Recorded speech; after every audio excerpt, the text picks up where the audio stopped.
Most Australians will never build real wealth, and it's not because they don't earn enough. If you're on around $65,000 a year, that's not pocket change. That's more than enough to build a solid financial future. But according to the ABS, the household savings ratio dropped as low as 3.2% recently. It's bounced back a bit, but for most people, nearly everything they earn still gets spent. The rest? Gone. And the top 1%? They're not playing the same game. They don't budget like you and me. They follow a system, a framework that automates wealth building while everyone else is wondering where their pay went.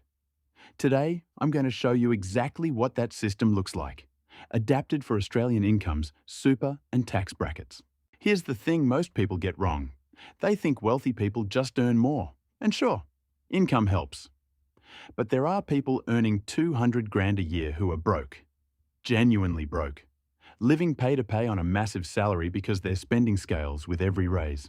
New car, bigger mortgage, private school fees. The lifestyle creep eats everything. Meanwhile, there are people on 70 or 80,000 who are quietly building six-figure portfolios because they understood one thing early.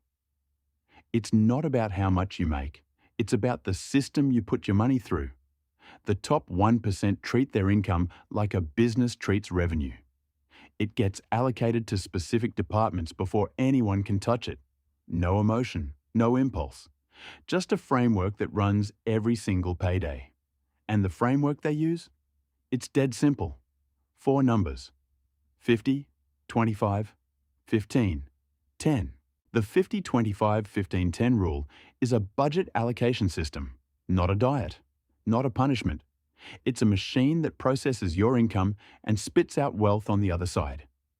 Here's how it breaks down. 50% goes to essentials: rent, groceries, utilities, transport, insurance. The non-negotiables. 25% goes into growth assets, investments that compound over time. This is the wealth engine. 15% goes to stability, your emergency fund, your safety net, the thing that stops one bad month from destroying everything.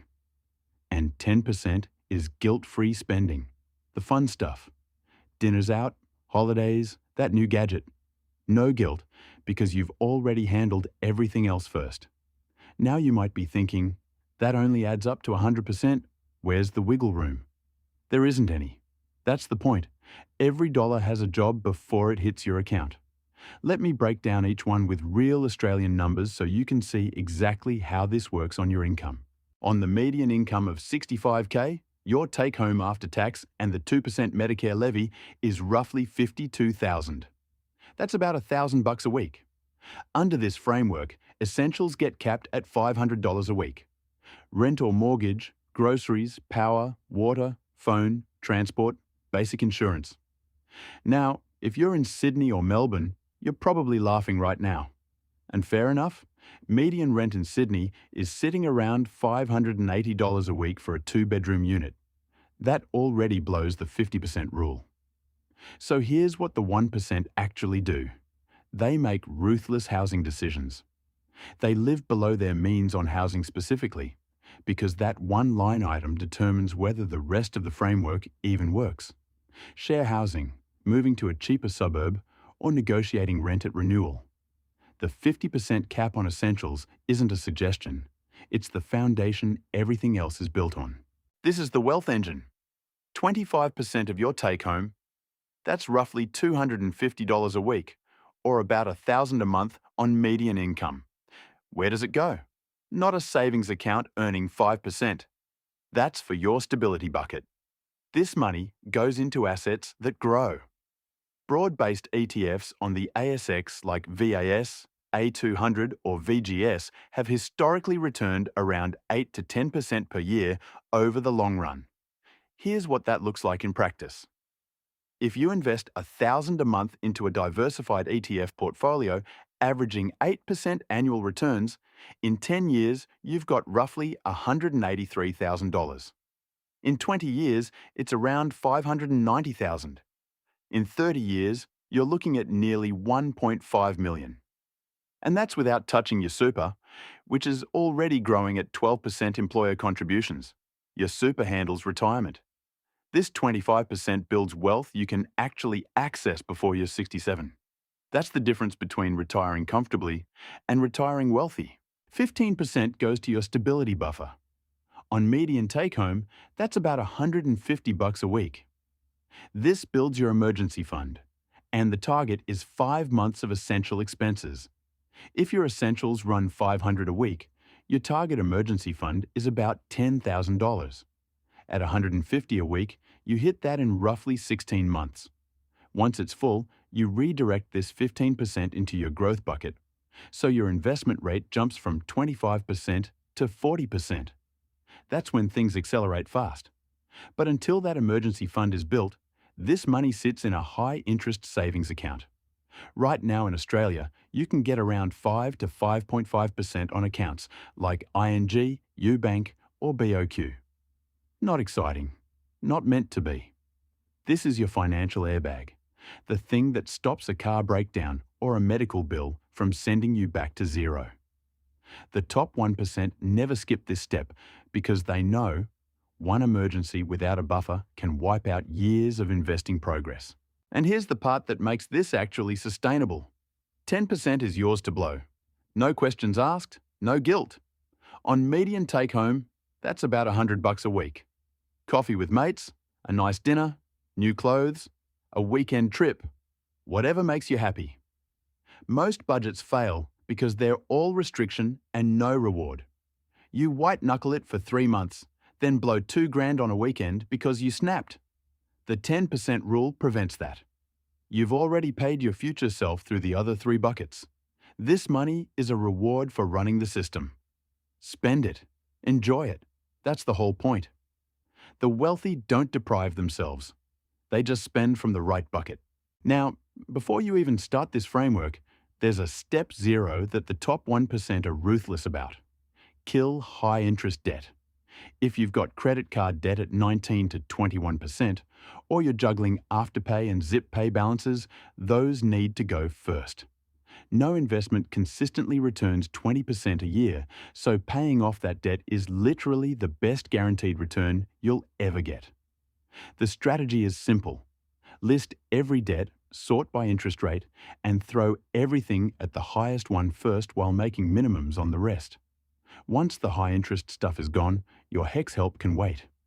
HEX gets indexed at about 3.2% this year and only kicks in above the repayment threshold of $67,000. It's essentially a low-interest loan that you don't need to rush. Focus your firepower on the expensive debt, then switch to the 50-25-15-10 system. Here's something the 1% understand that most people ignore. The framework works better when you feed it more. And in Australia right now, there are some genuine advantages for growing your income. If you start a side hustle, you can register an ABN for free and operate as a sole trader. You don't need to charge GST until you hit $75,000 in revenue. And here's the tax play. Business expenses become deductible. Your laptop, your phone plan, your home office, a portion of all of it reduces your taxable income. On the employment side, if you're earning $65,000 and you negotiate a 10% raise, that extra $6,500 doesn't all go to tax. Because of the way our marginal tax brackets work, you keep about 70 cents of every extra dollar at that income level. That raise is worth roughly $4,500 in your pocket. Feed that straight into the 25% growth bucket and watch the compound curve steepen. All right, let's make this real. 3 things you can do today. First, pull up your last 3 months of bank statements and categorize every transaction into the 4 buckets. Essentials, growth, stability, fun. See where you actually stand right now versus the 50-25-15-10 split. Most people find they're running 70-05-25. That gap is your opportunity. Second, set up automatic transfers. The moment your pay hits, money should move into separate accounts automatically. One for bills, one for investments, one for emergency savings. If you have to manually transfer it, you won't do it. Automation removes willpower from the equation entirely. Third, open a brokerage account if you don't have one. Platforms like ComSec Pocket, Stake, or Perla let you start investing in ASX ETFs with no minimum. Set up a recurring buy into VAS or VDHG and let it run. Don't check it every day. Don't panic when it dips. Just let the system work. One last thing. There's a reason Charlie Munger said the first 100,000 is the hardest. Because it is. The maths is brutal at the start. You're putting in 1,000 a month and watching it grow by maybe $40 in interest. It feels pointless. But once you cross 100K, your money starts earning more than you're contributing.